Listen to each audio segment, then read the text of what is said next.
real crazily. You upset me, baby.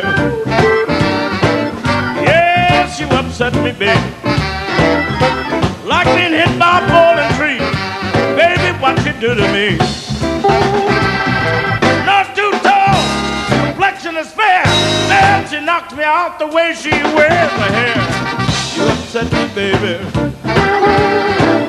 Yes, you upset me, baby. Like being hit by a falling tree. Baby, what you do to me?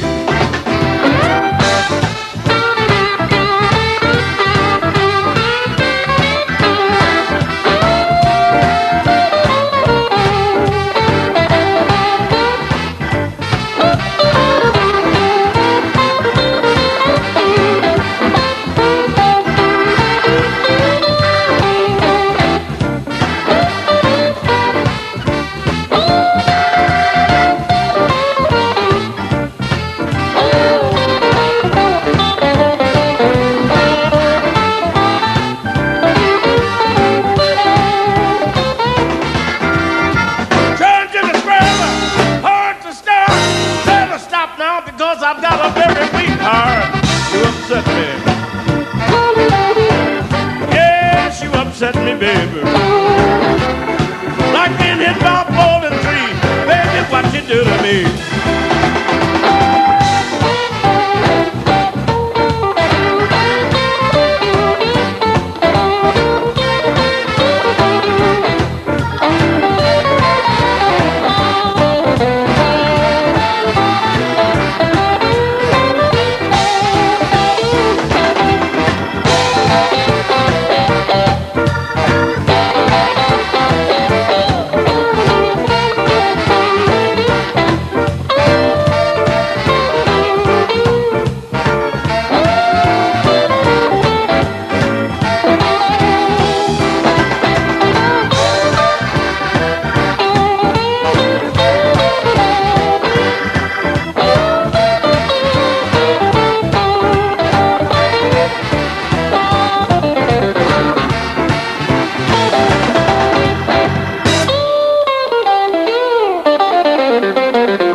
BB, let's start this discussion by talking about some of your influences. Who would be probably the primary influence in your career? I think I'd have to say Lonnie Johnson along with Blind Lemon. Those was the two main influences in the beginning. Now, neither played exactly alike. Lonnie had a way of playing that, to me, it was not really traditional blues, but then it wasn't jazz either. It seemed to be somewhere kind of in between. Lonnie Johnson was a little more mod than Blind Lemon, but Blind Lemon had a way of playing with certain rhythm patterns. It seemed like to me he would be playing, I can't do too well with my thumb and finger, but he would be playing, let's say if he was in key of E. Right. I want to go home. See, I got to first find the key. I think about it. I want to go home, but I ain't got sufficient clothes. Doggone, my bad luck so. And then he'd start.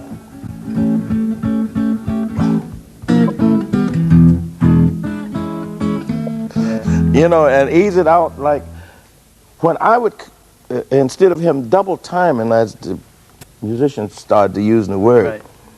I would expect him to continue that, but he wouldn't. He'd find certain spots.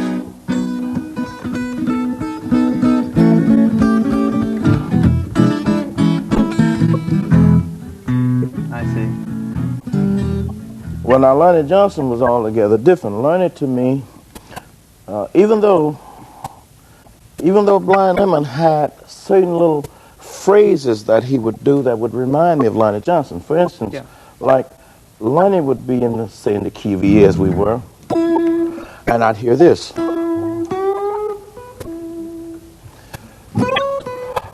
It's kind of like somebody using good diction speaking to me.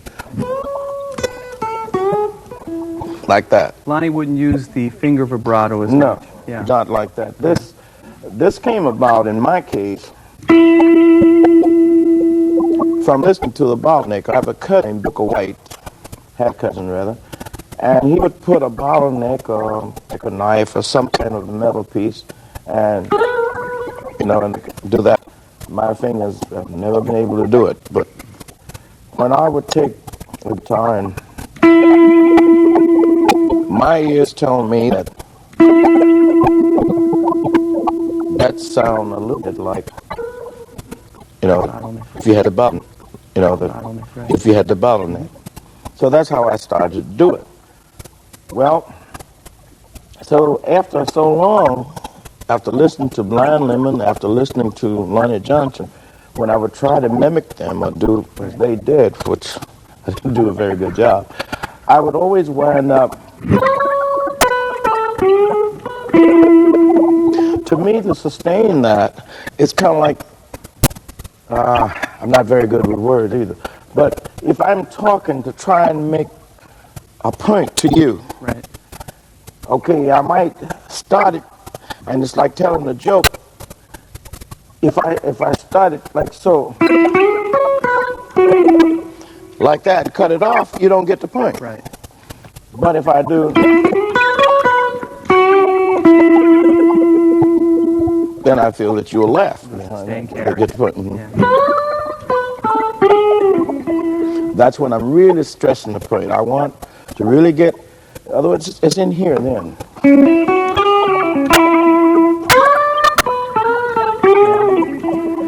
So let's break down what you're just playing here. You're bending with the third finger and then releasing and bending the next string with your third finger, right? Right. What I try to do, though, is to have control over each one of them. Right. For instance, like if I'm on this E here,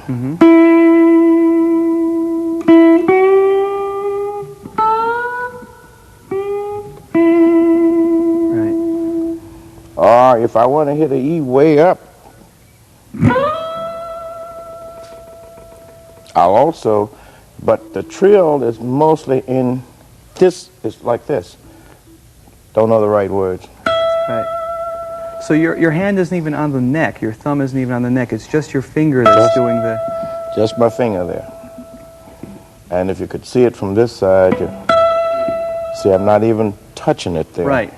It's just the only thing that's touching your neck is your pinky right now. That's the only one. Yeah.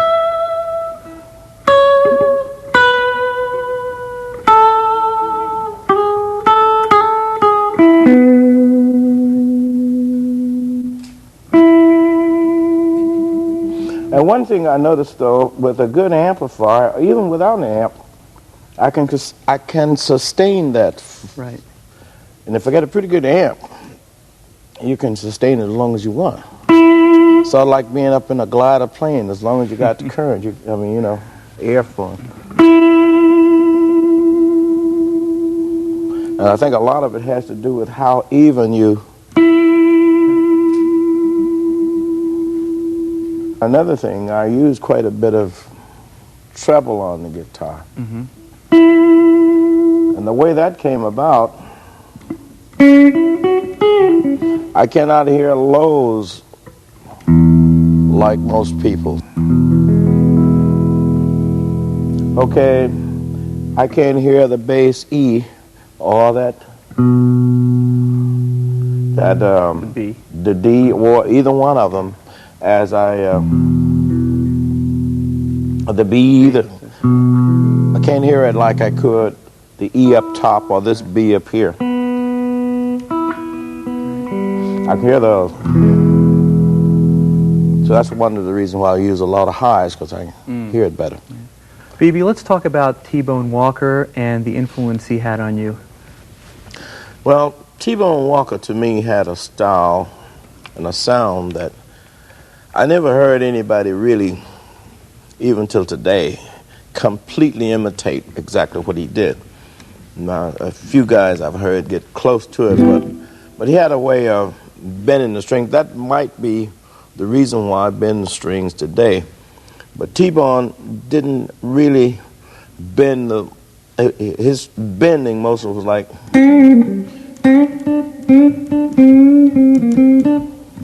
that. Yeah. see if I can get a little bit. He had another way of starting, like the intro to a song that used to just kill me. And I guess this is one of the reasons why I use ninth chords today.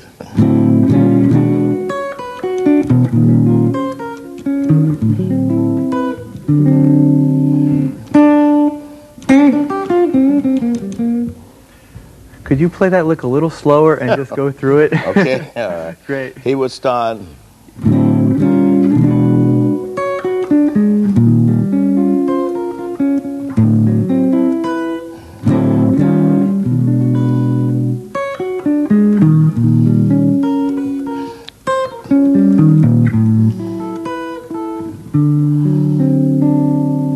Then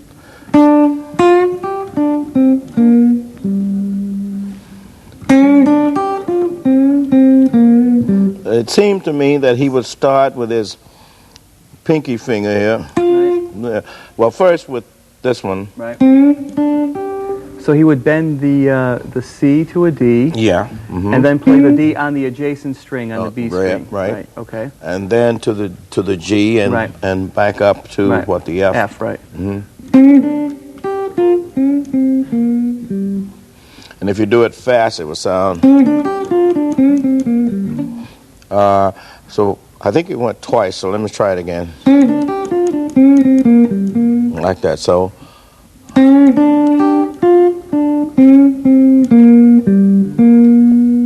Like that. And you're bending that B flat just a hair. Just a hair. Mm-hmm. It's almost a quarter step bend. Mm-hmm. Not as much as you did in the beginning with the rest of them. Right. And then he would go, let's see, he would hit maybe this a G7 with the dominant 7. I've never been able to do that, so I have to,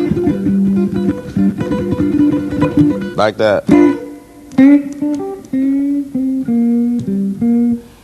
And then that's when he would go from the 1 to the 4.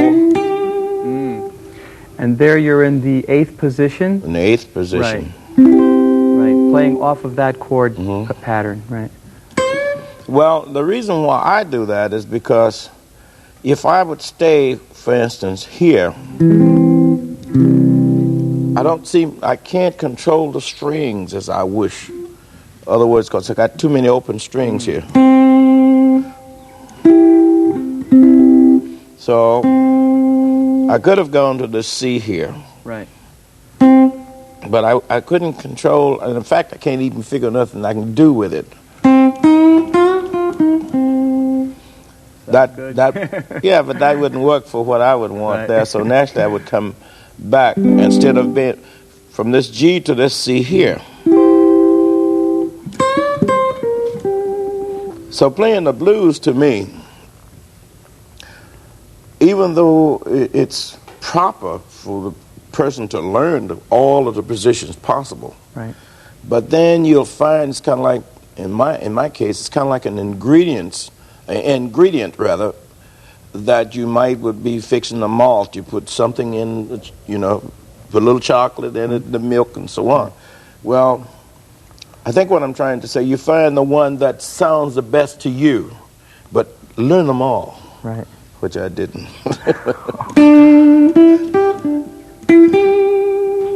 So when I come up here,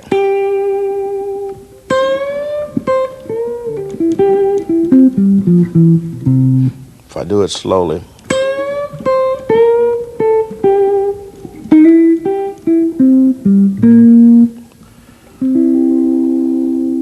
something that most guitar players don't do is you bend up with the first finger. Most guitar players rely on their third finger to bend. Yeah. And I see in that position, you bend the C to a D on the 8th fret with your first finger. That's very unique. There you go, yeah. R.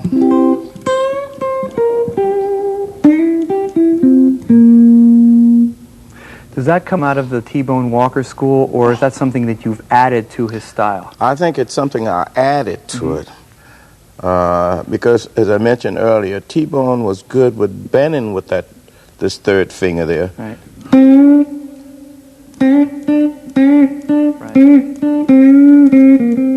That's one of the things. That's all I can mimic. All I can remember. I wish they could have played exactly like him, but I found though that when I came up here to this position here, to the 8th fret, what I'm going to do here, I can't do that there. So I need something to sustain, something to hold my own mind to. Other words, I'm trying to make a point. So. Right.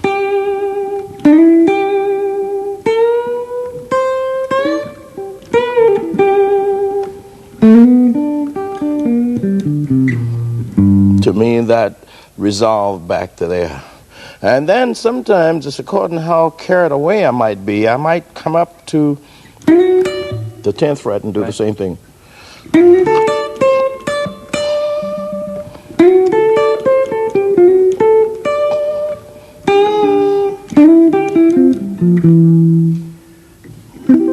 Now, when you go up to the 10th fret, you're going to be playing over the 5 chord. The 5 there, chord, right? yeah. Which would be the D in this case. Yeah. Right. To C, back down to G. But I can't control it so down here as much. Right. But a lot of times using the D for the guy playing blues down here, this one comes good. Or if you're trying to play a chord, well, the C comes good down because it's lower and you got more body to me down here than you would have here. So I personally, though, I like it if we were playing, for instance, if you do a 1, I'll show you what I'm talking about.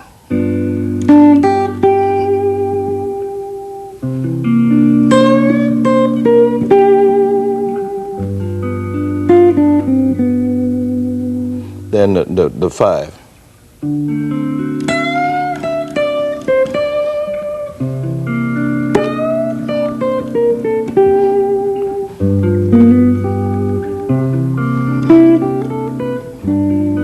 That's the way I resolve it. Yeah, that was a beautiful lick that you played from over the D chord back down to the C chord. Don't ask me to do it again. Oh, okay. Well, we'll try it anyway. That was great. Try it again. Okay.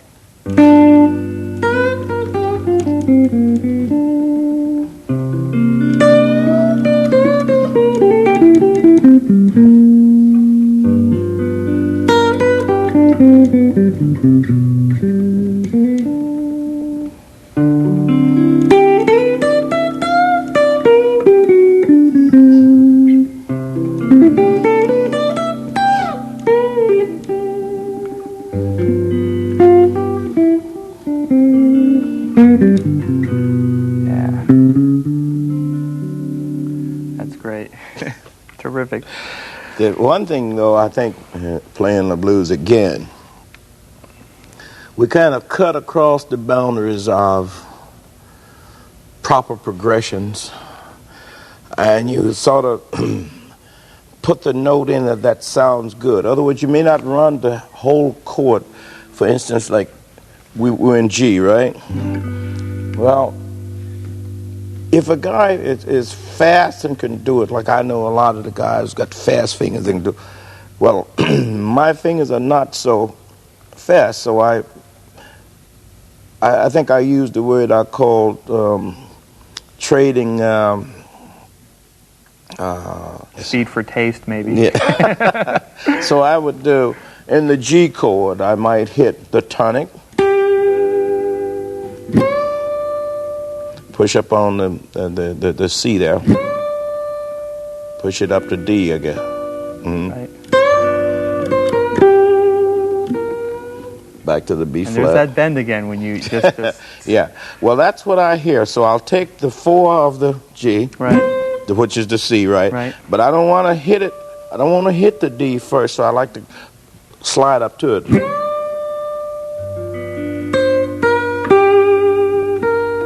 And then you take that B flat and just nudge it almost between B flat and B. Right. Yeah. That's great. Now, sometimes I got the time, I might bring it on up to But most times it sounds better to me. Then I'd go back to the 1 again.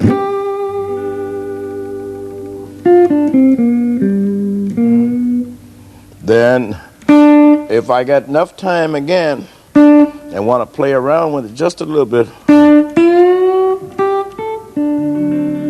to the 5, that would be the right? 5 chord, Mhm. right? Could you do that lick again? Because that's... So you're bending the... Starting on the E, on right? the E, and go up to the F. F sharp, right? Then we come back down to the 8th fret again. Right.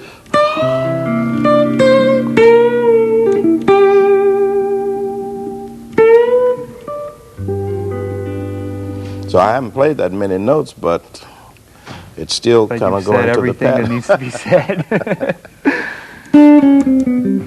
Well, anyway, that's the way I got started trying to do it. Well, also I find that country music as well as jazz, gospel, all of it creeps in there just a little bit into your blues feeling. So you want to, I guess if you were playing a tune that had a lot of changes, then you don't have to worry then about what note to put in because the notes are all there. For instance, if I was,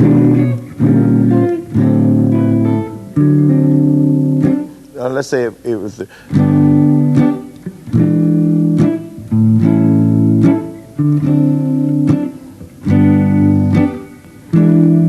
now if you were doing that, well then you're busy anyway. Right. But if you're only playing just, hey, for 1, 4, and 5, 12-bar blues, well, you got to try to find something that's going to not only interest you, but interest the person that might be listening to you. So I think technically you got a lot to do. A lot to do because you got to really find, I quite often use the word like you have a road map. So you may stop by this mailbox and see who lives there and so on and so on. But when you're playing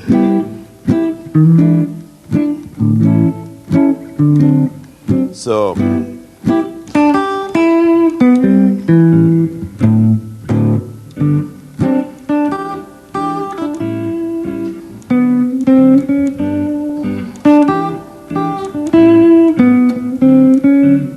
and you could just keep going like that. But if you're playing blues, you need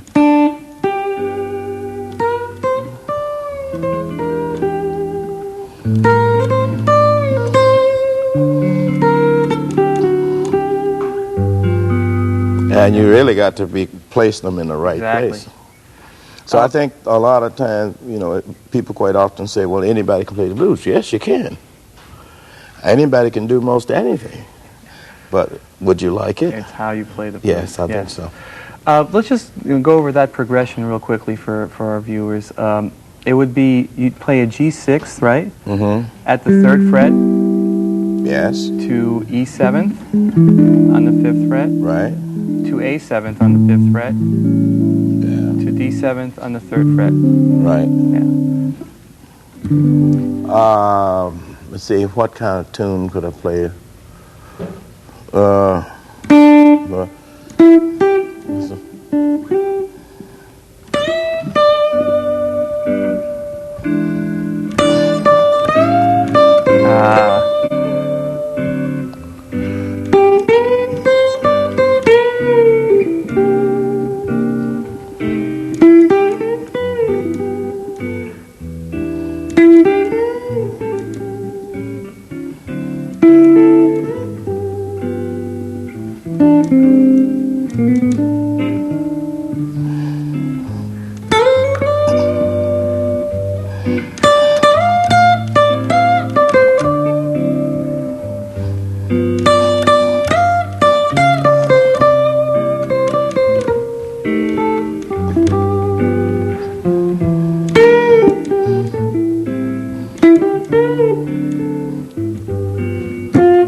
So you could play, I guess, it's so many tunes you could play.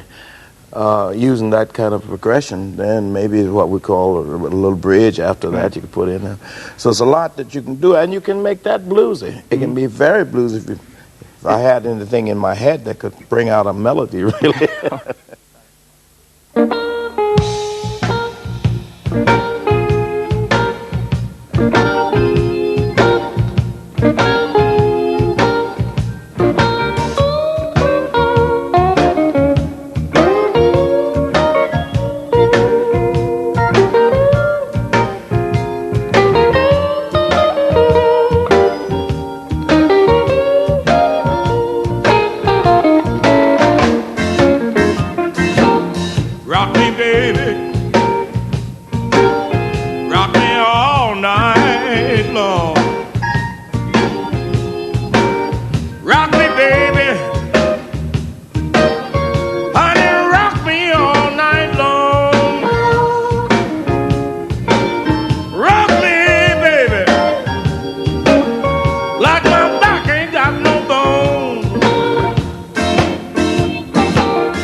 Honey, rock me slow.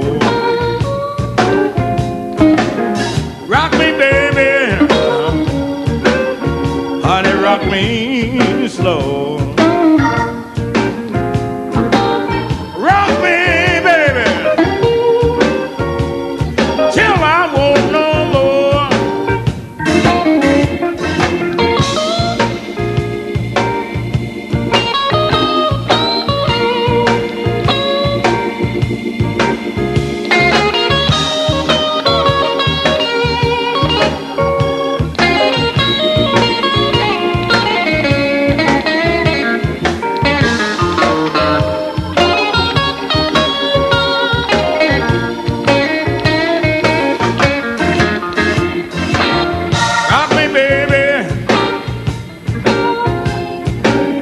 Like you roll a wagon wheel. Rock me, baby, like you roll a wagon wheel. Rock me, baby,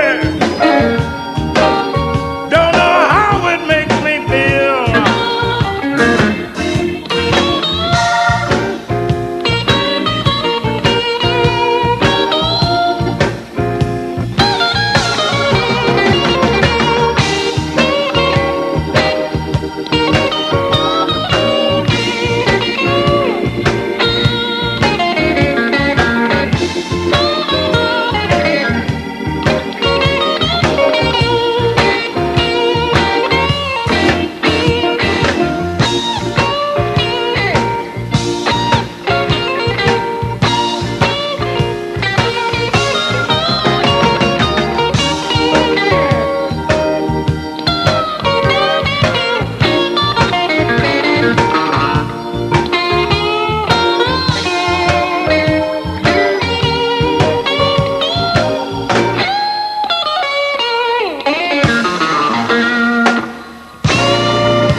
The jazz influence on you, namely Charlie Christian, for example. Right.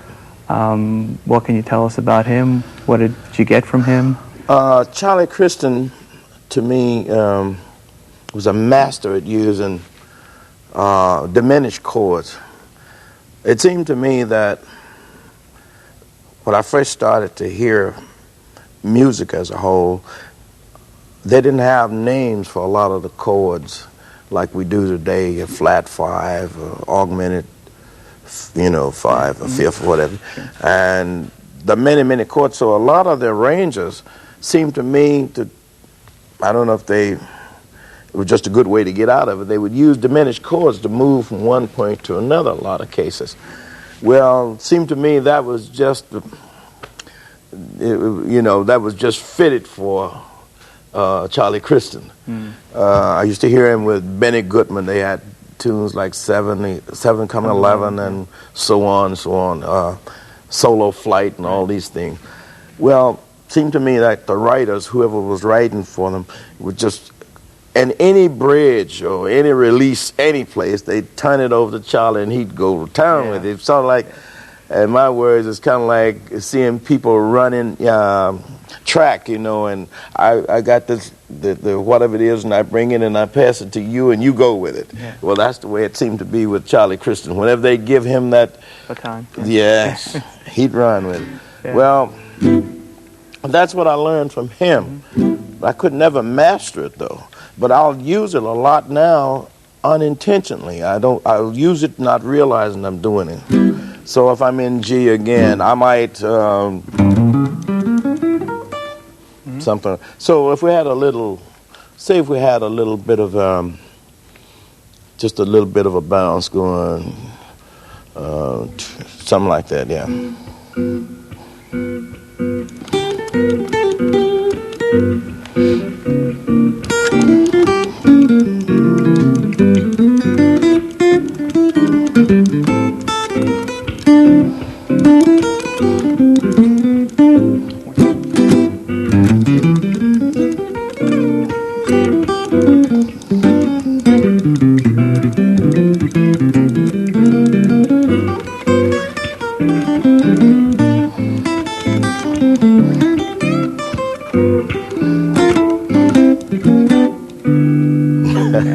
So that's what he used to. Slow that down for us. Just run through it. What he would do sound to me like.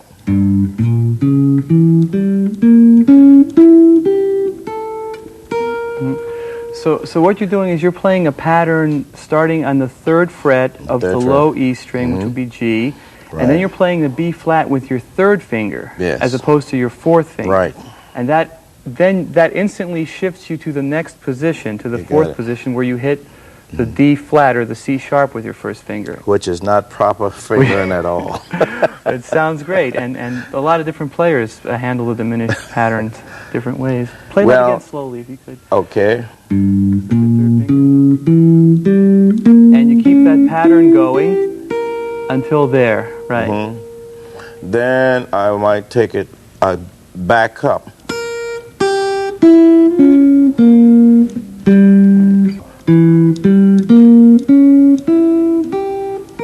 Now that's another pattern. Okay. One more time.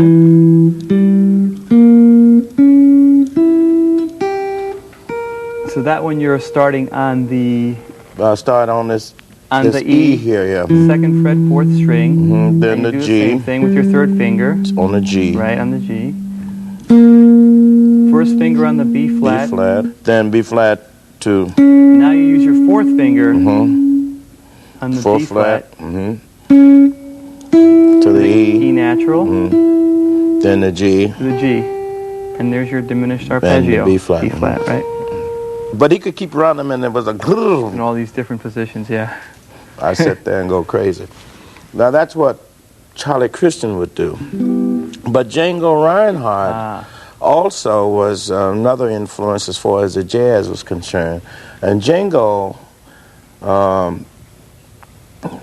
had only 3 fingers up here that he could work with. So he played a lot of two fingers like that, but he was so fast. Yeah. But what I got from him was once he started.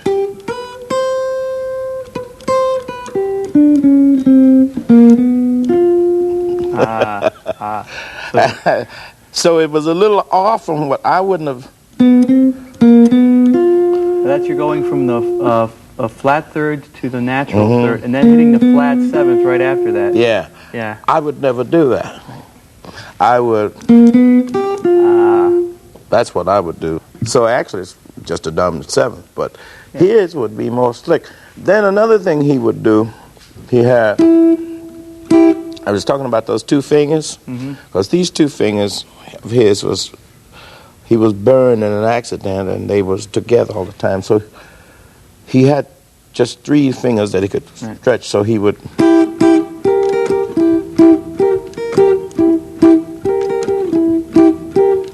And the rhythm, the way he played it, oh man, he had so many things that he would do.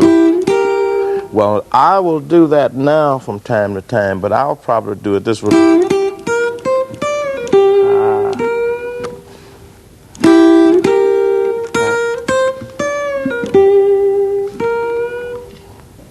That's the way I use it in the blues.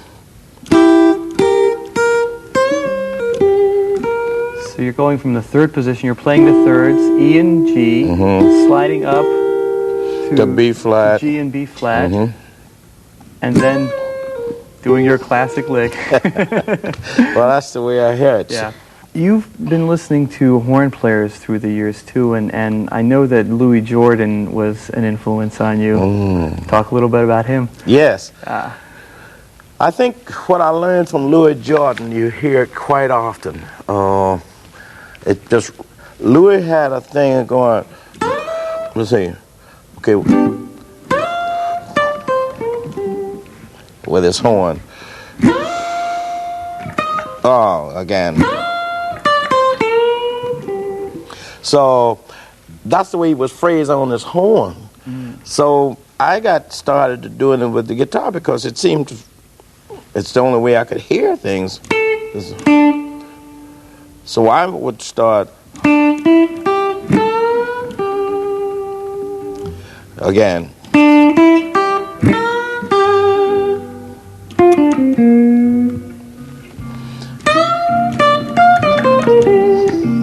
I still hear the alto.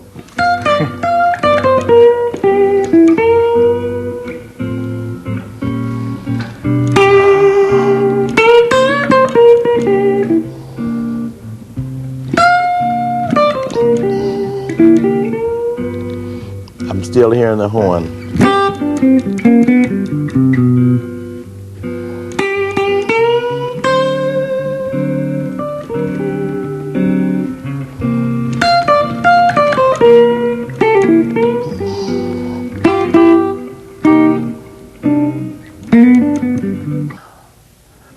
So that's what I hear from him. And I guess that's a big part of, because when I try to phrase like that, I can still hear, you know, it's not so staccato like well, the guitar's supposed to be, you know. Well, I don't hear it like that. I hear sustaining, kind of lingering on. You have to show us that bend there. Okay.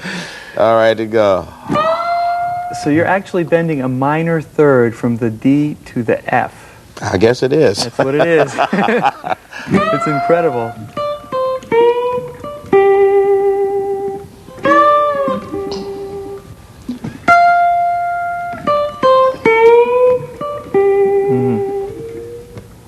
So I might hear that last part when I hit that. What am I hitting here? Oh, the that A again.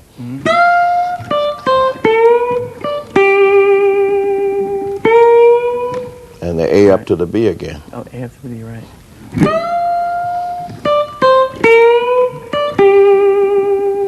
I've never sat down and thought about it as we are talking, so it's just something I hear. Yeah.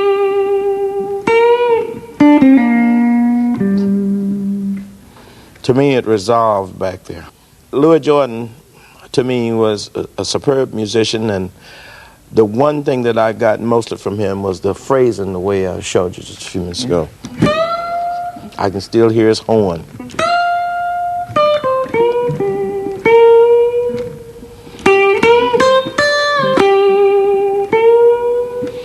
So let's talk about some of your other jazz influences, Johnny Hodges, Lester Young. Yeah, Johnny Hodges, Lester Young, also the trumpeter Bobby Hackett. All three of these guys was a big influence on my trying to learn to phrase. I could never play like, as I've said, I guess, many times on this since we've been talking, could never play like either, but I like standard tunes. I like a lot of the standard tunes, and my early years, I had guys in the band like Hank Crawford, George Coleman, Fred Ford, a lot of the people that today are very, very big. Even my first record I cut, Phineas Newborn was on it, and also was his brother Calvin. However, they used to try to teach me tunes. I guess that's kind of it's kind of a good thing for young people to get together because they're not afraid to learn. Listening to Johnny Hodges, for instance.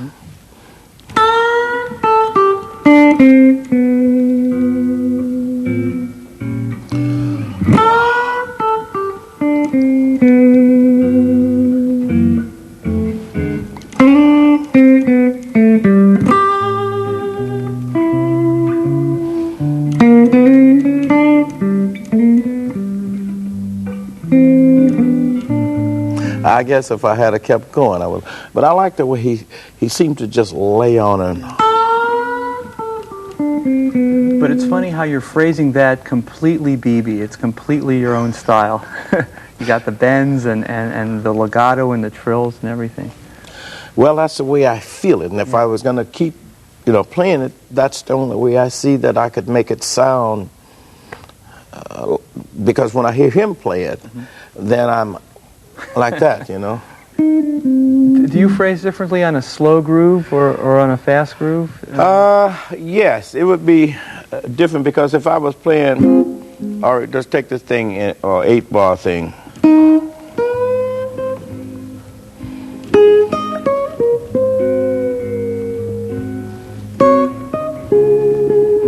I feel like I'm talking to the person.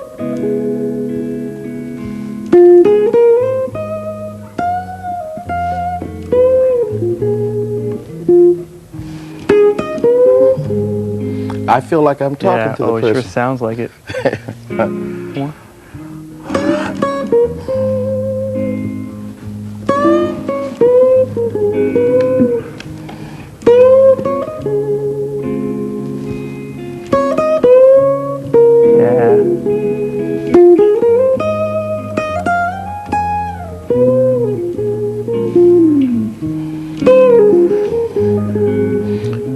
The bridge.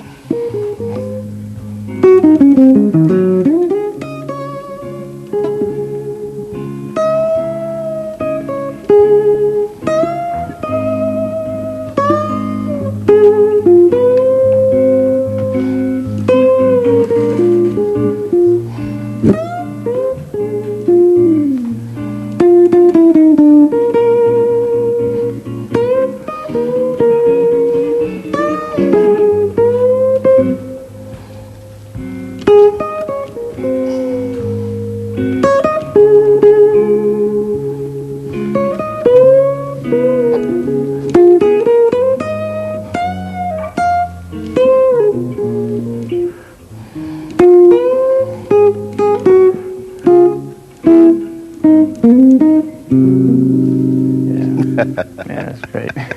So I feel then that that's like the phrasing is a bit slower, and I try to make it more personal, put more me in it. I like to play tunes, but I can hear the lead, like even in standard tunes, I can hear them. But I don't try a lot of standard tunes. And one of the reasons I don't try them, I may know the melody, but I'm afraid I'm jump the time on. So I have to do a lot of practicing before I start on try to do, just do tunes. But in the early years, when I first started, I used to try to do tunes like Lady Be Good, oh gosh, even Body and Soul and things like that.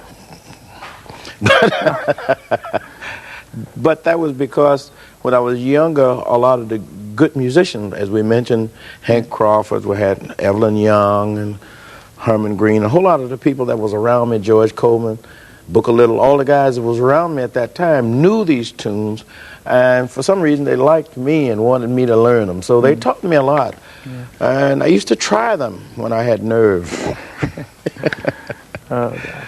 But after a while, then I decided that for the time being, I would just stick to what I'm doing.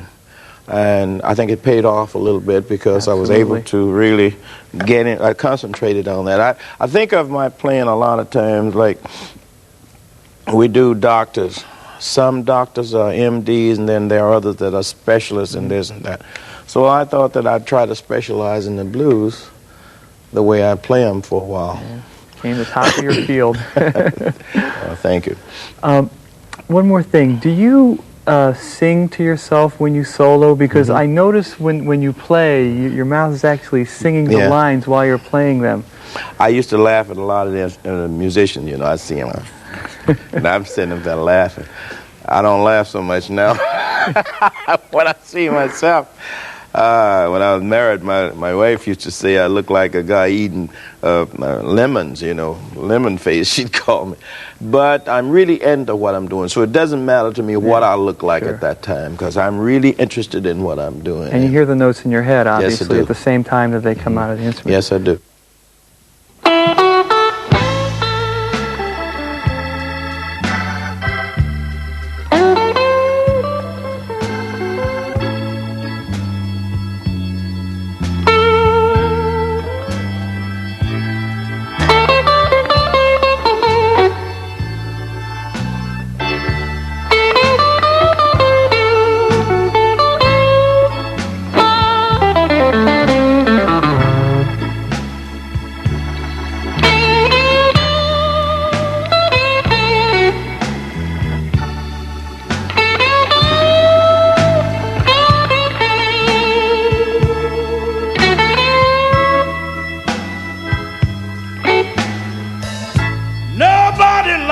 But my mother,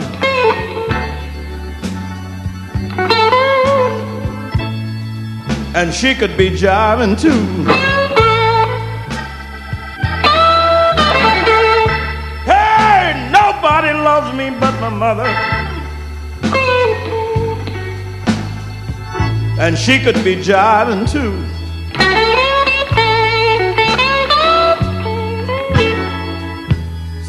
You know why I act funny with you, baby.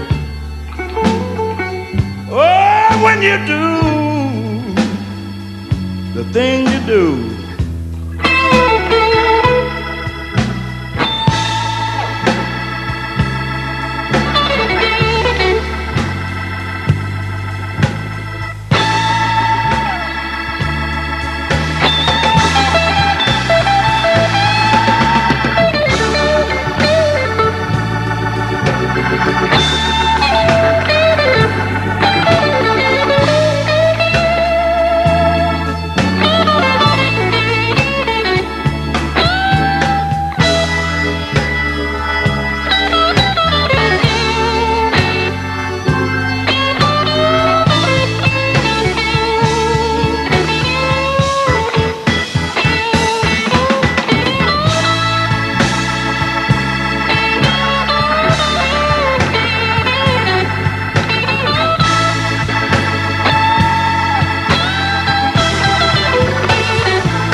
I've noticed that you sometimes play sixths. Maybe that's where your country influenced this. That's an old blues sound, man, that I heard long before I ever heard country music. Really? Oh, yeah. The average guy, that average blues player, this... That's it. I can't do it that well. Let me change key. Say I'm in G. Okay.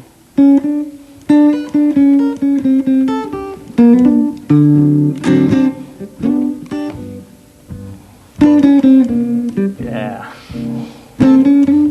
Yeah.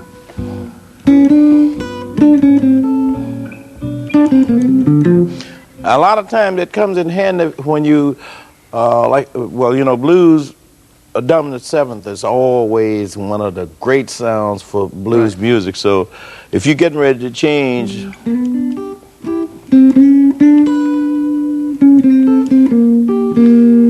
so you're getting ready to go to your four chord then.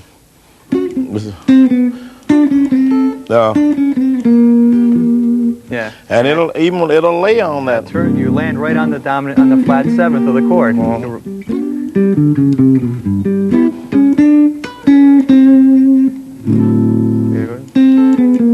that's hitting the 5 and then the 4 using the same chord fragment. Yeah. So I heard that from the blues players long. Lonnie Johnson did that. Blind Lemon did it. All of those guys back then. Barbecue Bob, and I could just name you whole Charlie Patton. So I heard that long before I heard country, but I love country music.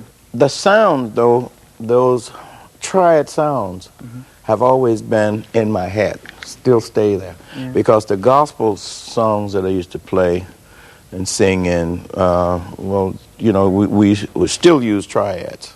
In fact, just a little taste of diminish on rare tunes. Rare, I mean, it had to be something that's supposed to be a tune with a lot of changes, you know, so it's rare.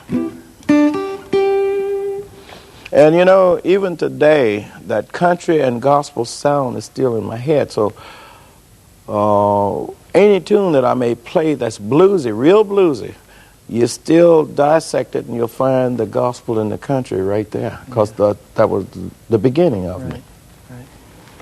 And if anything get a little complicated today, when I say complicated, I mean beyond, well, in other words, when the chords become altered, you play enough flatted fives or augmented whatever it may be, and I don't hear them too well.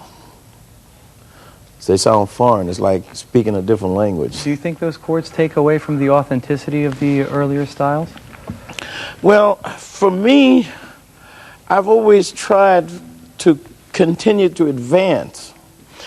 This never did kill me just to stay.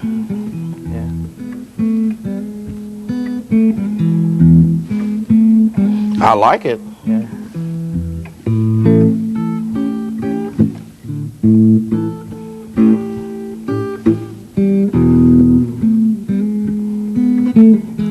Now that's what I first heard. I like this. But I couldn't be satisfied with just thumb picks and doing that. Especially when I saw other people using the plectrum. So that's when I said, if it kills me, I'm going to learn to use it. So I learned, but this one is, this is not a medium, this is a high. Use a heavy pick. Heavy pick. And one of the reasons I use a heavy pick is because I can hit them pretty hard. But for speed, one could use a lighter pick, smaller, and I'm sure it'd be much faster. But I kind of like an old saying once: animals up a tree eating grapes, and the animal that couldn't climb the tree yelled up at the others, said, "Throw some grapes down." They say, "You want them? Come get them." He knew he couldn't climb the tree, so he said, "Well, they sour anyway." Well, that's the way I am. I can't play that fast, so I rather have the hard pick. And other words, I compensate the slowness, precise. I call myself saying. Other words, substitute, I should say, and that for the speed. Speaking of picking, do you mostly pick down, or do you pick up or down? Or more times down than up. You find more my control later that way? years, more control, but I would much rather be able to do, you know, up and down. If I'm trying to run a scale, I use it. But a lot of times when the pressure's on me and I want to make sure that I don't miss this. So if I try to, it doesn't come out as well. It sound the same. Yeah, not to me. It has a lot more authority, a lot more bite to it. Right. So see, it doesn't matter too much now. Because you've said what you wanted to say, but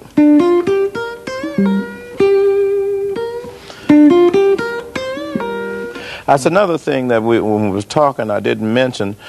To keep this going a little bit, I hit it and pull it again.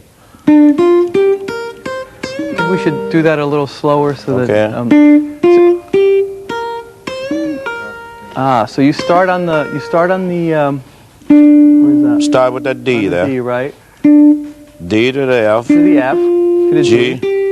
To the B flat. B flat, right? To the C. And then you bend Bend it. And then I kick it again with my finger. You pull it off with your third finger to the first finger. I see. And then you resolve it. Go back to the G again. Right.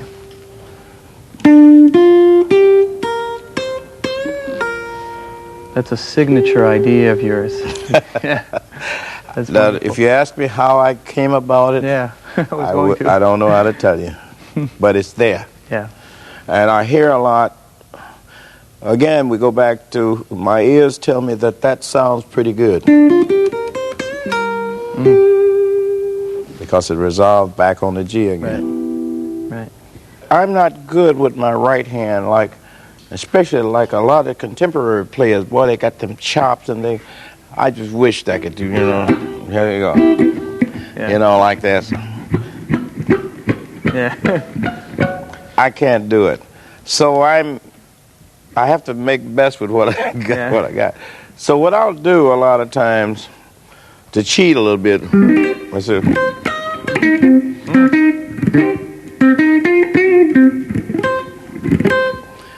Intentionally. Yeah. So what is it exactly that you do? Because that is such a signature blues sound. Well, I was told a long time ago that two tones, if you cup your hand, put your hand on the strings and hold it, you're hitting a lot of the strings, but not making a sound on them, with the exception of the last note. That make these two down here sound bigger because of when you do strike them. Yeah. It seems like the ears are waiting. What you got? When is it coming? Then finally, there it is. Well, that's what I'm pretty good with. Putting this the fat part of my hand on this. So you mute the strings with your right hand, not with your left hand. Not with my left. And do you usually hold a chord form when you do the rake? Because I see you holding the C chord there. I usually will hold a chord form, yes. That's so the minute that I reach the end here, I got it here on the left hand. So my right hand is not so good with even the downstroke. I've got to be very careful. I'll miss strings from time to time. You probably heard me fluff a lot of them. I don't seem, it's supposed to be there. Where is it? This is what my hand is saying. But my later years, in the last 10 or 15 years, I guess, I've did more up and down picking than ever before. I've wanted to do it. I've practiced doing it. But when you do a rake downward, you do a rake upwards too, don't you? Rarely. The rake upward was like, that's the only time. That's a great. So what are you doing there? Hey, might as well, right? Yeah. Well, I first, most times, come down with that muted sound. And then you're going from major to minor, I see. You're holding a major chord form, and when you're going back down, you're hitting the minor arpeggio, I see. That's such a signature sound. I'm glad we're covering it.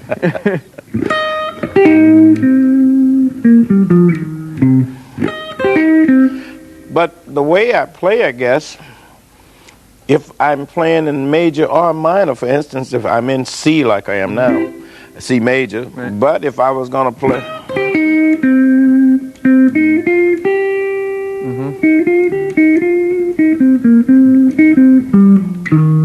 You stay on the flat at third a lot. Yeah. That's the way I hear it. That's it. That's the blues sound.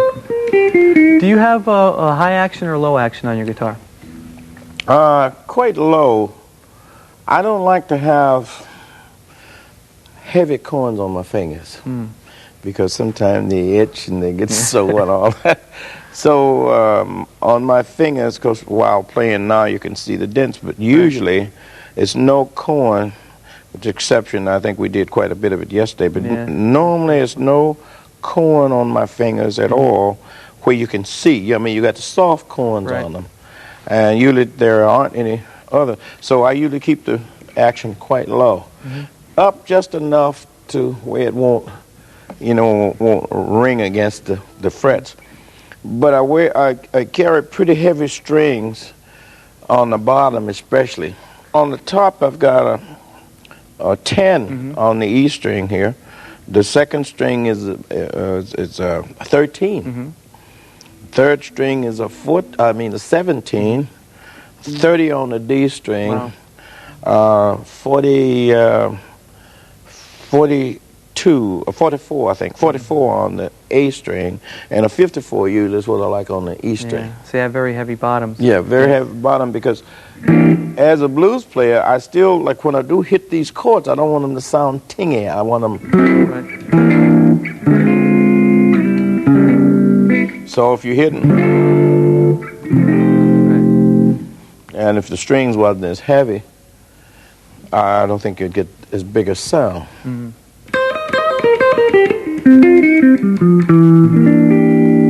And any particular choice of amps that you use, or?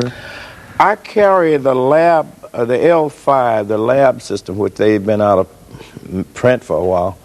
I hear that they're making some more, but I bought up about 5 or 6 of them and usually keep them for myself. But a good amplifier is what we're using today is the Fender Twin. The Fender Twins are very good.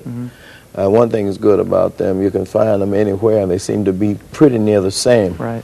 When I'm home, when I say home in the continental United States, and my bus can be with me, then I can have one. But I don't ship them over. That's one of the things that, with a small group like I have, we don't ship instruments with the exception of Lucille, I keep with me all the time. But other than my guitar, or my bass player, and my guitarist, each one of them, we just carry our instruments, and we use whatever amp that's there. A lot of times, 2/3 of the times when I'm traveling, especially abroad, I never see the amplifier until I go on stage. But you still get your sound. That's amazing. Well, I try hard. Another little secret that I usually do, and that is the amp that I have, whatever it might be, the master volume usually is up all the way. All the way to 10. Yeah. And I control the rest of it from the guitar, from here. So usually I can hear pretty well the sound that I want. That's why I can say usually to technicians when we work, and whatever sound they want there, I'll get what I want from here. That's it. I think we touched upon this a little earlier, but I think we should go into this a little more in depth, since you are world-renowned for this, and that's your vibrato. Okay, well, what happens usually, I will hold maybe the neck to get started, like with the thumb, but mostly when I touch the string, my hand is not on the neck at all afterward. Because it comes from the wrist, it comes from here. So you shake the whole hand. The whole hand like this. But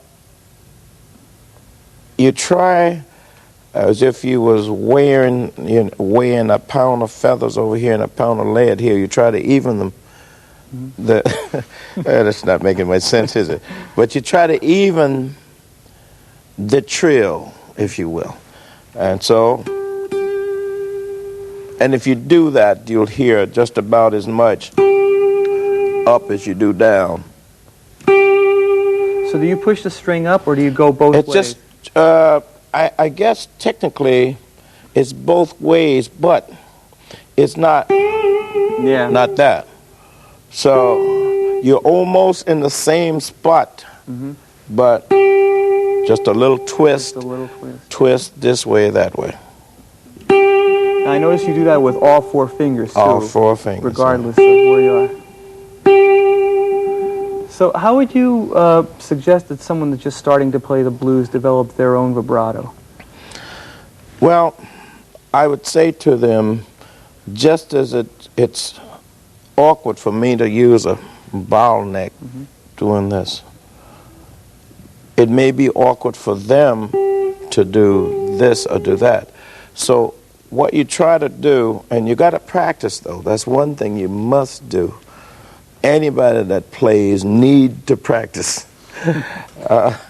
Some people that are apt, you know, and can think real good may not need to practice as much as anybody. But if you want to get better with what you do, you got to practice. So I would say put your finger on the string, hold it down, listen to it first, so you hear it. Which sounds best to you? To me, the faster I do that, the better it sounds to me. To a speed of where I'm comfortable with the sound, which is close to the vibrato in a person's voice, I think is what I'm hearing. Right.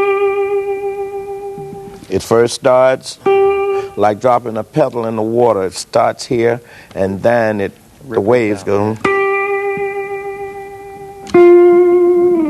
And you suggest doing it with every finger? Every finger.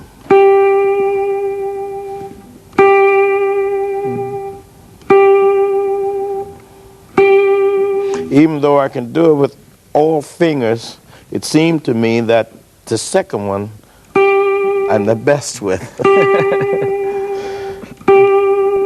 This one, I guess I do it more. But after a while, you find that either one is good. But I hope that, you know, you'll do it with taste, meaning that not simply because you can do it, that the first time you hit the string, you know.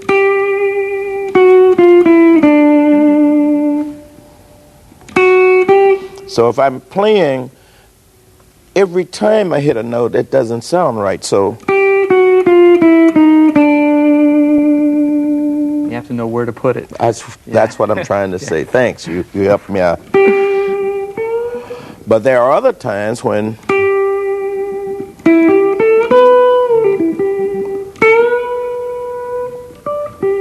so I don't want it there. No, you'll bend up and you won't use a vibrato. Yeah.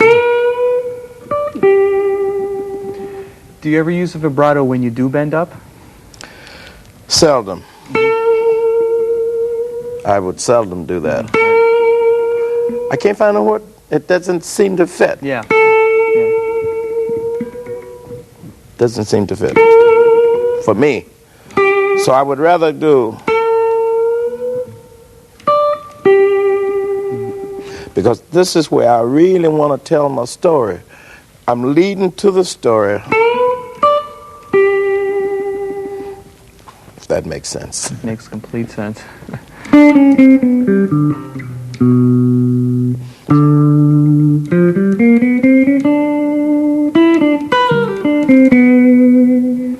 Let's talk about your bending. I'd like to get your bending technique a little in depth. Do you, when you bend with your third finger, do you use the first two fingers as support, or do you just bend with a finger by itself, or what's your technique with that? Do you use your thumb as a support?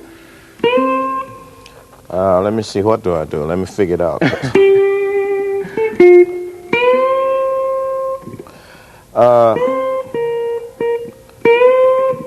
I think I kind of use as a second finger for support. Yeah. By holding the three there, this is like from a cold start, if you will. Yeah.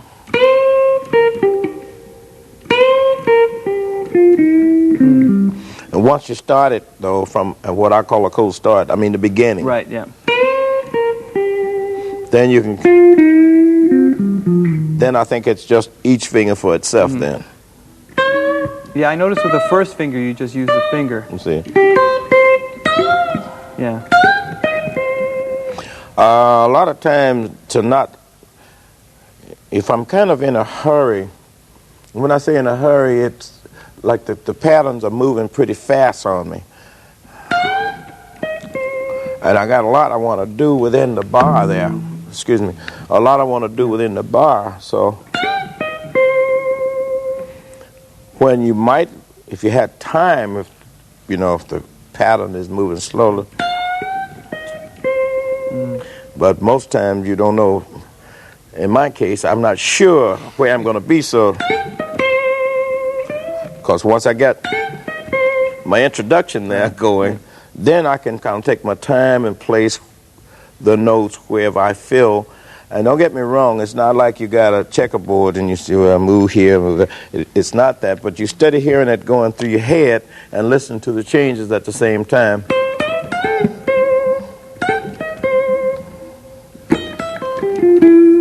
So the first bend you did was like a quick bend. You just yanked it up. And then if you have time, you take your time. Yeah, with if I had time. Let's see that. There we go, yeah.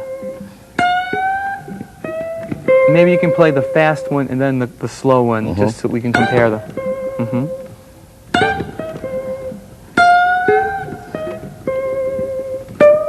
That's great. So the slow one is almost a gliss. You're just almost glissing up while you're bending. Do you ever bend with the fourth or second fingers? Not much. Not much. Okay.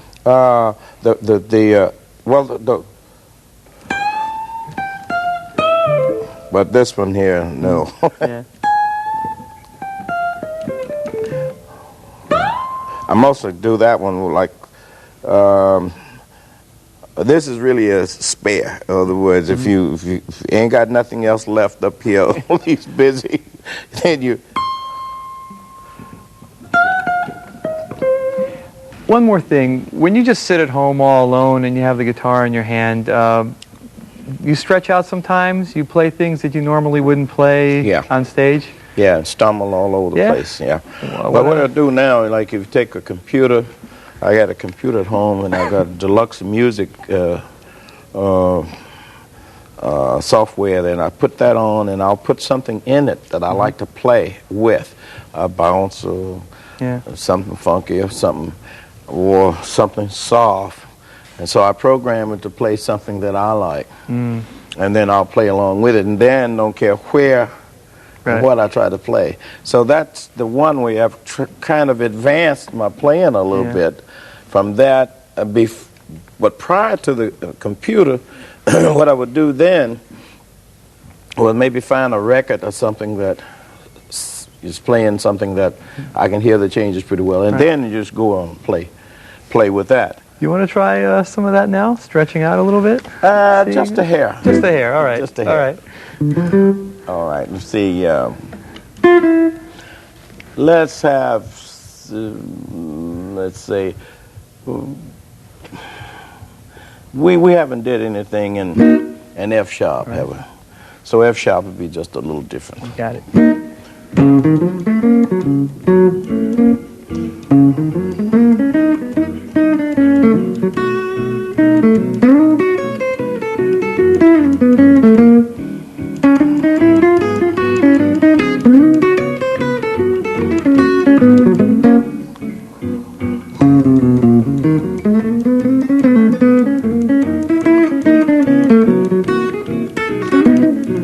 Yeah.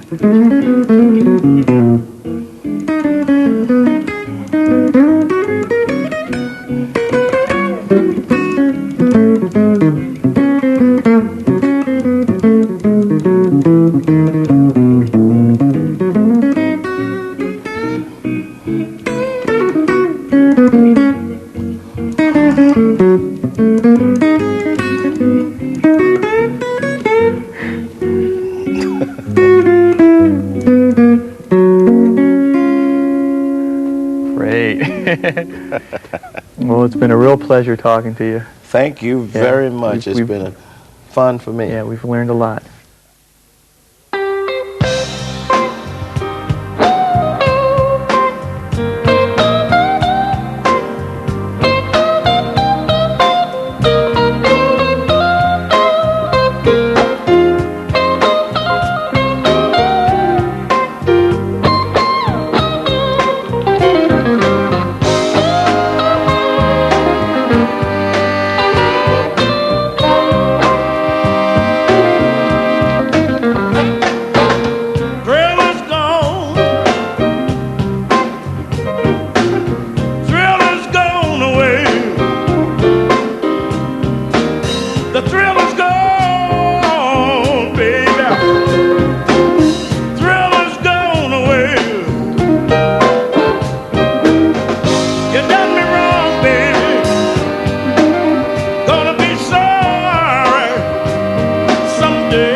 now, baby.